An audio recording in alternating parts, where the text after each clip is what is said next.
Եկել են քաղաքացիներին ասել, որ հունիսի 7-ին քաղաքացիները հնարավորություն ունեն այս համակարգը փոխելու, երբ որ էլեկտրոնային համակարգով քաղաքացու հաշիվների վրա սարեցնում է արգելակները, հետո քաղաքացին ամիսներով դեգերում է այս շենքերի մոտ, որ կարողանա այդ համակարգից ազատվել։ Երբ որ քաղաքացու ոչ միայն գործառույթի, լիազորությունների իրականացման, դատական վերահսկողության,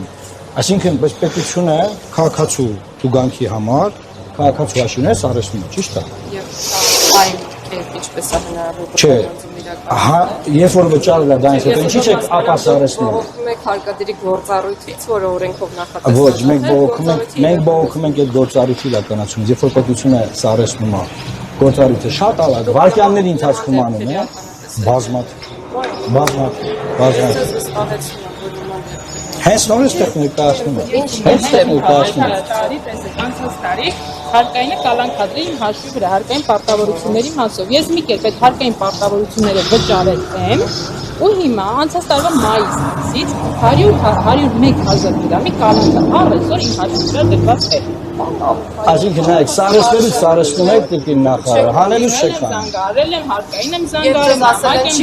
ասել են գնացեք հարկադիր, նամակ գրեք, Ոչ այլ պարտավորություն։ շատ պարտավորություն։ Ես որ պարտավորություն եք պայմանավորվենք հետևյալը։ Այդ պարտավորությունը որը գործարած ներողություն։ Եթե դուք ունեք այլ պարտավորություն, դա պատճառը, որ արգելանքը չի վերացվել, դուք հրապարակայինորեն ասելու եք նաև դրա մասին։ Բայց բազմաթիվ են պատմությունները, Ինչ վերաբերում է քաղաքացիներին եւ դրանց հաշիվների վրա արգելանքին, ապա այլ կերպ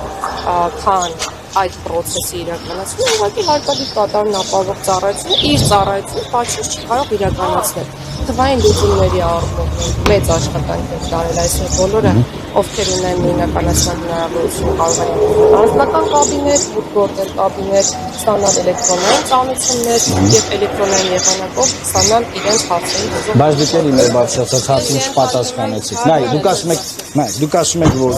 էլեկտրոնային համակարգեր են դրված, խախտումը թույլ է տվել, դուգանքը կա, որոշում կա դուգանքի վերաբերյալ վարչական, չէ, իրավապահական, էլեկտրոնային արգելանքը դրվեց։ Երբ որ վճարումը չեք հանում, էսա պրոբլեմը, չեք հանում, մարդկանց բանկային հաշիվները շարունակում մնալ արգելանքի տակ։ Մարդը վարչապետի հորդորով գնում է հռոմ կոֆե խմելու, տենում է դուգանքի խաթր, չի կան կոֆեի համար վճարում։ Քեշը չունի։ Իսկ ինչի պետք է ինքը դիմի ձեզ, մի րոպե, դուգանքը վճարել է, ինչի պետք է դիմի, վճարել է, դե էլեկտրոնային էլ ազատ է։ Այ մենք եկել ենք այդ շատ տարբեր իրավիճակների համար ասելու, որ այս ամեն ինչը պետք է փոխել։ Չի աշխատում։ Մնացածը ես այսպես որ աշխատում է, հարկադիր կատարում ապահովող ժողովուրդը շատ է ճուժվում։ Իսկ նախ այցելել եք ձեր կայք ինչքան գույք եք վաճառում ժողովրդի գույքերից, ինչքան տուն, ինչքան խալի, ինչքան տելևիզոր, ինչքան միջոցառմանը առաքեցին։ սումկա, Եվ երկրորդ ինչ միջոցառում, չստացած չգիտեի մենք։ հարկադիր կատարում ապահովող ծառայության օրը նշելու հիմնադրման 28-րդ տարի։ Բայց հակադարձելով ձեր ասածին, Մենք լուծարելու ենք այս մարմինը տիկին նախարար, չենք ուզում այս տոնին քաղաքացիների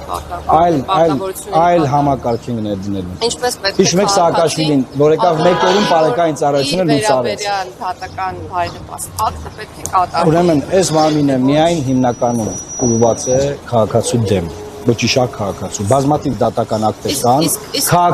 քաղաքացին գործը շահել է, քաղաքացին գործը հետ եմ ասում, քաղաքացին գործը շահել է, չի աշխատում համակարգը։ Գնում չի աշխատում։ Ասում ենք գույք ենք մանգալի չենք բռնագանձում ենք, թե չենք աշխատում։ աշխատում։ Չէ, որ պետության համար է, բռնագանձումը մինչև վերջի խազը, որ քաղաքացու համար է, գույքը փնտրում ենք, գույքը ձետախուզել ենք, միած տեղ դիմեք, մի հատ ընդեր գրեք ալիմենտի համար ինչքան արտագնում գալիս տիկին։ Եկեք Ձետոնը բայց կողմնորոշվենք հարկադիր կատարում ապահովող ծառայությունը չի համարյա։ հարկադիր կատարում ծառայությունը իրավունքների պաշտպանելու համար է Ես ձեզ միացնում եմ, պետությունն է մարդու համար, թե մարդը պետության։ Շատ լավ, պետությունն է մարդու համար, թե մարդը պետության։ Մարդը պետության անբաժանելի մասն է, եւ ժողովուրդը պետության անբաժանելի մասն է։ Պետական ինստիտուտները պետք է ծառայեն մարդուն, թե մարդուն ծառայեցնեն իրենց։ Մարդը ամեն ինչի Ուրա։ եւ հետեւում բնականաբար հարկադիր կատարումն ապահովող գործառույթն է մարդու իրավունքների պաշտպանությունը եւ հատկապես այն մարդկանց, որոնց վերաբերյալ կան բարենպաստ դատական ակտեր։ Եվ մյուս կողմում է կարող է լինել նաև պետությունը եւ կարծում եմ, որ դա էլ է շատ կարեւոր, քաղաքացիների համար կարեւոր է, որ պետության իրավունքները լինեն պաշտպանված, որոշ դեպքերում մեր շատ սիրելի, բայց անբարեխիղճ գտնված քաղաքացիներից։ Եվ հարկադիր կատարում օրինակ չմարված պարտքերը վերադարձնելը, օրինակ վարչական Դուք այսօր պետական բյուջե տուգանք պլանավորել, ոչ կարելի է ժողովրդին տուգանել, պլանավորել որպես եկամտի աղբյուր։ Տուգանք պլանավորում, թե տարեկան ինչքան մարդու տուգանվելու է, գերակատարում է տուգանքը ժողովրդյանը։ Ոչ կարելի է մարդկանց տուգանելը պլանավորել որպես եկամտի աղբյուր։ Ժողովուրդը 8 տարի անց հեղափոխությունից հետո շարունակում է տուգանվել անդադար տուգանվել։ Մենք ասենք իրավախախտումները հանել։ Իրավախախտումների տրամաբանություն կա, չափ կա, ձև կա, կարգ կա,